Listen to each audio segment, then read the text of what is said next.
When it comes to movies based on comic books, there are two absolute giants, Marvel and Detective Comics, better known as DC.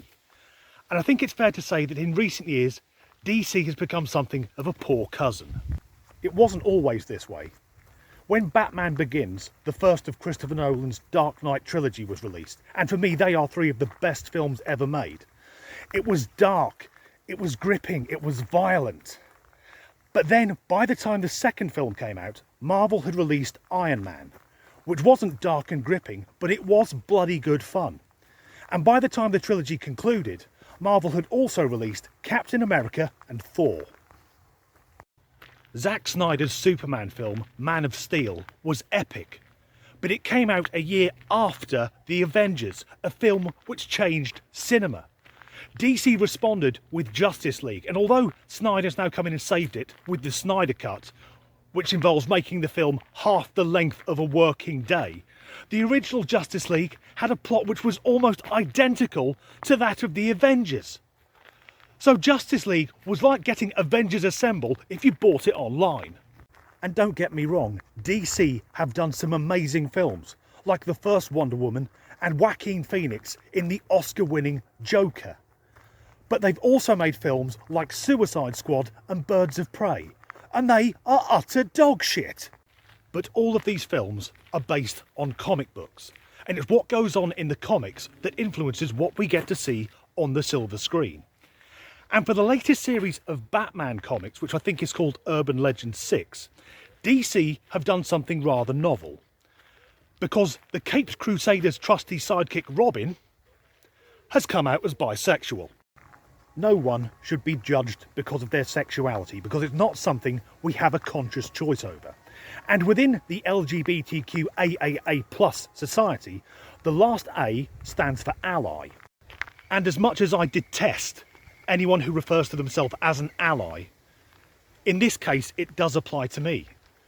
Because as far as I'm concerned, anyone who isn't straight is in effect part of a minority group that should be afforded the same rights and privileges as straight people. That way they can be just as fucking miserable as we are. But how does Robin, playing for both teams, affect the Batman story? Bruce Wayne is a reclusive billionaire who's so rich and mental he spends his evenings dressed up as a nocturnal predator, kicking the shit out of criminals with his huge array of vehicles and equipment. And yet no one in Gotham can work out who he is. So with Robin being bisexual, does this mean in a future Batman film there'll be a scene where he says, "Holy mackerel, Batman, we need to do something to distract the Joker. I know, I'll go suck his cock." Or will we have Bruce Wayne turn to his young companion and ask what he did last night, and Robin will reply he fucked a really hot girl and then her brother shafted him up the arsehole? What is this bringing to the plot?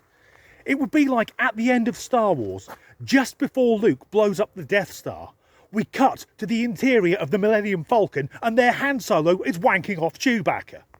There's a phrase, get woke, go broke, and I fear that might happen here.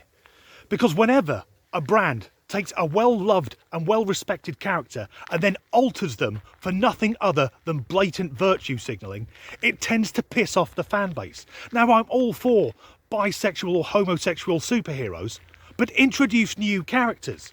And this comes less than 12 months than when DC had to stop a print run of another Batman comic.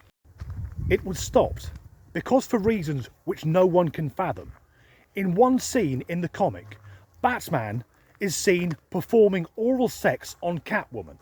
Now, there's nothing wrong with that, but it was completely irrelevant to the plot. And if people want to see superhero porn, there's a thing now called the internet, and there's fuckloads of it on there. That being said, Harley Quinn and Wonder Woman are both DC, and they're currently played by Margot Robbie and Gal Gadot. Now, if someone wants to make an explicit film of those two going at each other, I pay good money to watch it. I expect in the next Superman film, he won't run into a phone box to change, he'll go into a public toilet to get sucked off by a rent boy. What a time to be alive. As ever, thanks for watching. Ended, Marvel had also released Captain Marvel and thought, no they fucking hadn't. Captain America and fucked it up. Of Marvel and DC. I've turned the fucking wind down. Turn off. I've got a new phone. I've not got a fucking clue how to use it. It was epic, but it came out a year after. Oh, bollocks. The Avengers, or Avengers Assemble, if you watched it in Britain. Turn off, you bastard. The Cape Crusade. Hello. In response to Captain Marvel, DC released Wonder Woman 19. That film was fucking crap. How can you have a cast that good and fuck it up so much? So the wind's died down. Now there's a helicopter and some arsehole in an ice cream van.